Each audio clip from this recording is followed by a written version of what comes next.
तसं आज थोडंसं लेटच उठली होती. जागच नाही आला आणि रेयांशचे पप्पा पण नव्हते. म्हणून मग रेयांशसाठी आणि यशवीसाठीच मला नाश्ता बनवायचा होता. तर कालच मी मेथीची भाजी निवडून ठेवली होती. रेयांशच्या पप्पांनी मेथी नाही आणली होती, मेथा आणला होता. आणि नुसत्या मेथीचे पराठे मी बनवत नाही आणि मेथा तसा पण हा कडूच लागतो. तर मग पालक वगैरे होते, तर पटकन पालक कापून घेतली आणि पराठ्याचं पीठ भिजवून घेतलं. तर यशवीला आणि रेयांशसाठीच मला पराठे बनवायचे होते. तर त्यांच्यासाठी पराठे बनवून घेतले आणि रेयांश नाश्ता करायसाठी घेऊन गेला होता आणि 2 पराठे त्याच्या टिफिनमध्ये टाकून घेतला आणि 1 पराठा हा यशवीसाठी घेऊन गेली. कारण की यशवी पण पराठे खाण्यासाठी वाट बघत होती आणि रेयांश आपला जवळचा काही तिला देत नाही.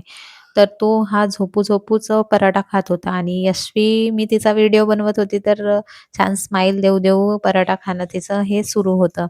आणि रेयांशचं पराठ्यातून पण मेथी निवडणं हे सुरूच होतं. असं वाटते की मुलगा म्हणजे भाजी खात नाही कोणतीच, तर पराठ्या बनवले की त्याला आवडतात तर खाऊन घेतो. तर त्याच्यातून पण त्याचं ते निवडणं हे सुरूच राहते. तर मग रात्रीच्याच शिळ्या पोळ्या होत्या. तर मग त्याचाच रेयांश स्कूलमध्ये गेल्यानंतर त्याचा चिवडा बनवून घेतला आणि वाटाण्याचे दाणे वगैरे टाकले होते आणि शेंगदाणे पण टाकले होते. तर चिवडा हा 2च पोळ्याचा होता, पण भरपूर सारा झाला होता. तसा मी नाश्ता करून घेतला, तरी पण थोडासा उरला होता. तर तो आता दुपारला खाऊन टाकावा लागेल. नंतर मग नाश्ता वगैरे झाला आणि मग झाडझूड करून घेतली, कारण की झाडझूड हे व्हायचीच होती आणि यशवीची आज लवकरच अंघोळ करून दिली रेयांश सोबतच. तर मग तेवढं काम हे कमी होऊन गेलं आणि आज आले होते नळ आणि नळ आले, की अर्धा तास हा पाण्यामध्येच जातो. म्हणजे पिण्याच्या पाण्याचे भांडे घासा, भांडे धुवा याच्यातच पुष्कळ हा वेळ निघून जातो. तर एका दिवसानंतर येतात म्हणून बरं आहे, नाहीतर रोजचं तेच काम राहिलं असतं. मग पिण्याचं वगैरे पाणी भरून घेतलं आणि गॅसच्या ओट्याचा खालचा भाग म्हणजे खूपच पेपर वगैरे नाही का बेकार झाले होते. तर मग ते काढून घेतले आणि दुसरे नवीन पेपर टाकून घेतले. तर मग आधी छान स्वच्छ पुसून वगैरे घेतलं आणि दुसरे हे पेपर टाकून घेतले आणि पटपट भांडे ठेवून दिले. तसं काही पटपट काहीच होत नाही, वेळच लागतो. पण शेवटी करणं हे आपल्यालाच आहे. म्हणून मग भांडे वगैरे ठेवून दिले व्यवस्थित आणि यशवी ही खेळत होती म्हणून बरं झालं. नाहीतर ती ठेव-ठेव करण्यासाठी येतेच. तर तिला थोडंसं रागवलं म्हणून ती काही आली नाही. तर मग पटापटा करून टाकले. आणि मला तुमच्यासोबत एक गोष्ट शेअर करायची आहे. ती कोणती? तुम्हाला ते मी आत्ताच सांगते. तर सहसा आपण कोणतं पण लग्न झालेली मुलगी असलं किंवा मुलगा असला, त्यांचं लग्न झालं असलं, तर त्यांच्यासोबत लहान मुलं किंवा मुली दिसल्या, तर आपण सहसा असाच प्रश्न विचारतो, की "ही मुलगी तुझी आहे का?" असंच आपण प्रश्न विचारतो. आपण असं त्यांना कधीच विचारत नाही लग्न झालेले असले तर, की हा कोणाचा मुलगा आहे किंवा कोणाची मुलगी आहे. आणि मुलं पण हे सहसा आई-वडील यांच्यावर जातात किंवा आई-वडिलांवर नाही गेले तर म्हणजे फॅमिली मेंबरवर हे जात असतात चेहऱ्याने. तर आपण म्हणजे कोणाला पण असंच विचारतो, की तुझा मुलगा आहे की तुझी मुलगी आहे? आपण असं कधीच विचारत नाही, की म्हणजे हा कोणाचा मुलगा आहे किंवा कोणाची मुलगी आहे?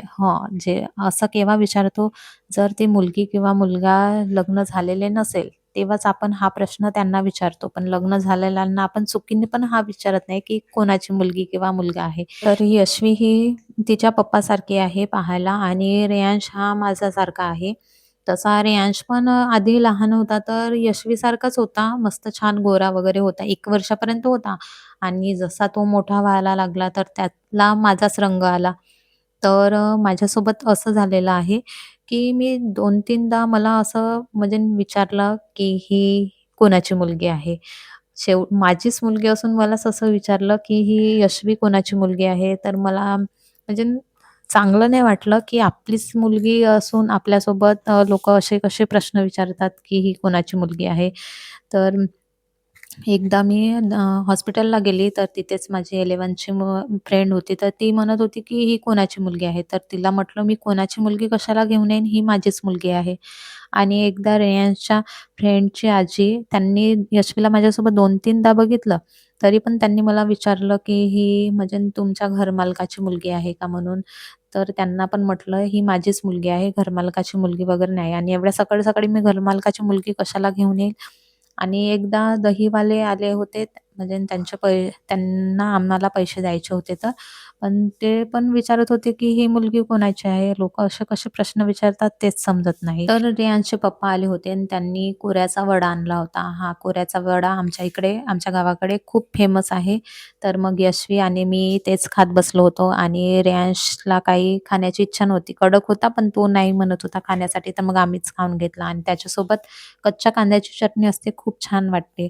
तर मी कधी हा वडा बनवला तर तुमच्यासोबत नक्की रेसिपी शेअर करेल आणि रेहानच्या पप्पांनी दूध पण आणलं होतं, तर मग आमचा वडा खाणं झाल्यानंतर मग रेहानचे पप्पा दूध हे पॉलिथिनमध्येच आणत असतात आणि त्याला लावून राहतो रबर. रबर एवढा घट्ट बसलेला असतो, की लवकर निघतच नाही. मग दूध काढून वगैरे ठेवलं आणि गॅसवर गंज ठेवून दिला आणि लायटरने गॅस सुरू करायला गेली, तर गॅस सुरू होतच नव्हती. मग शेवटी माचीस घेतली आणि गॅस सुरू करून घेतली आणि झाडू मारासाठी गेली, तर दूध हे बाहेर गेलं होतं. तर रेयांशचे पप्पा म्हणत होते, की "दूध ठेवून देते" आणि लक्ष काही राहतच नाही. तर आजच्यासाठी एवढंच. बाय.